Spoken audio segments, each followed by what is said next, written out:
आपको बता दें, बागेश्वर धाम सरकार के कथा का आयोजन आचार्य धीरेन्द्र कृष्ण शास्त्री पहुंचे रायपुर के कोटा ग्राउंड में करेंगे कथा वाचन। बड़ी संख्या में लोगों के बैठने के लिए बनाया गया इंतजाम। तो बड़ी खबर राजधानी रायपुर के, जहां पर बागेश्वर धाम के पीठाधीश्वर पंडित धीरेन्द्र कृष्ण शास्त्री की कथा का आयोजन राजधानी रायपुर में हो रहा है। कथा के लिए तैयारियां लगभग पूरी कर ली गई हैं। आपको बता दें, रायपुर के कोटा ग्राउंड में धीरेन्द्र कृष्ण शास्त्री करेंगे कथा, साथ ही दरबार भी लगाएंगे। तो आप तस्वीरें देख सकते हैं, एयरपोर्ट पर जैसे ही उतरे बागेश्वर धाम के पीठाधीश्वर धीरेन्द्र कृष्ण शास्त्री। हिंदुओं ने त्रेता युग प्रारंभ किया, अब द्वापर युग की तैयारी है। अब छत्तीसगढ़ में भी बागेश्वर व्यासपीठ हनुमान जी की कृपा से यहाँ पर भी समूचे क्षेत्र में जितना कन्वर्जन हो रहा उसको रोका जाएगा। घर वापसी बहुतायत मात्रा में कराई जाएगी।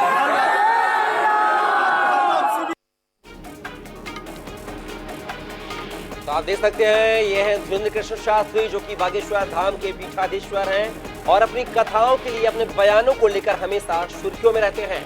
और अब जो रायपुर पहुंच चुके हैं, रायपुर में इनकी 3 दिवसीय कथा का आयोजन किया जा रहा है, साथ ही दरबार भी लगाया जाएगा।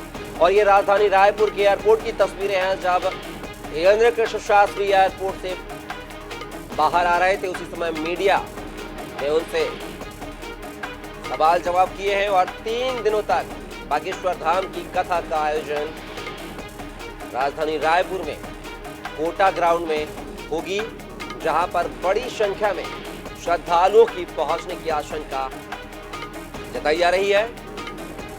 रायपुर के कोटा ग्राउंड में इनकी 3 दिवसीय कथा का आयोजन किया गया है।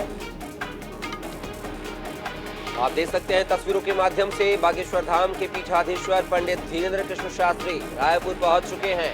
ये रायपुर एयरपोर्ट की तस्वीरें हैं। रायपुर के कोटा ग्राउंड में उनकी 3 दिवसीय कथा का आयोजन होना है।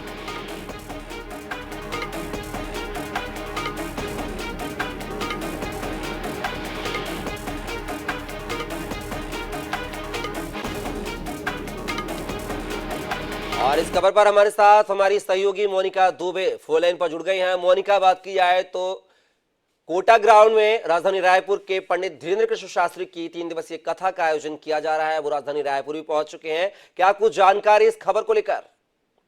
आज बिल्कुल, देखिए, बागेश्वर धाम के जो पीठाधीश्वर पंडित आचार्य धीरेन्द्र कृष्ण शास्त्री रायपुर पहुंच चुके हैं और आज से 5 दिनों तक राजधानी रायपुर में मंच कथा का आयोजन किया गया है। श्री राम मंदिर प्राण प्रतिष्ठा को लेकर भी आचार्य धीरेन्द्र कृष्ण शास्त्री ने कहा है कि भारत और वर्तमान में विश्व गुरु की ओर अग्रसर है। कल सूर्योदय हुआ, सूर्यवंशी भगवान श्री राम मंदिर में विराजमान हुए और इसी के साथ ही भारत में नई ऊर्जा का संचार हुआ है और अखंडता एकता की ओर भारत के लोग बढ़ रहे हैं। सनातन हिंदुओं के त्रेता युग का जो है प्रारंभ किया है और अब द्वापर युग की तैयारी है।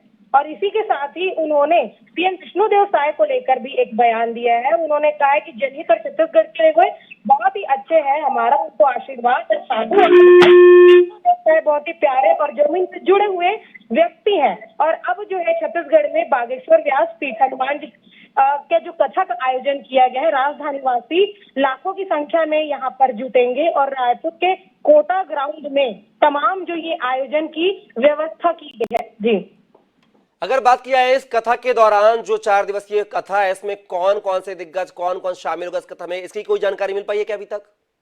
जी बिल्कुल, आयोजक के द्वारा सभी मंत्रियों को, सीएम को, राज्यपाल को और प्रदेश की पूरी जनता को उन्होंने निमंत्रण दिया है। और अभी बागेश्वर धाम जो सरकार है, उनकी कथा का आयोजन का पहला दिन है। थोड़ी ही देर में कथा की शुरुआत होगी। तो कथा में देखने वाली बात होगी कि तमाम जिन लोगों को निमंत्रण दिया गया है वे कौन कौन पहुंचेंगे। मोनिका, उनके बयान में यह भी कहा गया है कि राजिम कुंभ में इस बार ऐलान होगा। क्या कुछ राजिम कुंभ को लेकर धीरेन्द्र कृष्ण शास्त्री ने कहा है? अजी, उन्होंने राजिम कुंभ को लेकर भी बयान दिया है, जैसा कि उन्होंने सीएम को लेकर बयान दिया था, क्योंकि एक पॉजिटिव बयान जो है धीरेन्द्र कृष्ण शास्त्री का वह लेकर आया है। थोड़े दिन में छत्तीसगढ़ में राजिम कुंभ के मेले की शुरुआत होगी। बृजमोहन अग्रवाल जो है संस्कृति मंत्री, उन्होंने भी पहले इसके बारे में जानकारी दी थी कि इस बार जो आयोजन हो गया वह बहुत ही ज्यादा भव्य होगा। इसे भी लेकर आचार्य धीरेन्द्र कृष्ण शास्त्री ने छत्तीसगढ़ में जो मंत्री हैं, जो सीएम है और उनके कामकाज की तारीफ की है। ये मोनिका बिल्कुल बागेश्वर धाम की जो कथा का आगाज जो है राजधानी रायपुर में होगा। अब देखना होगा कि कौन कौन से दिग्गज नेता जो है यहाँ पहुंचेंगे। फिलहाल के लिए तमाम जानकारी साझा करने के लिए मोनिका बहुत बहुत शुक्रिया।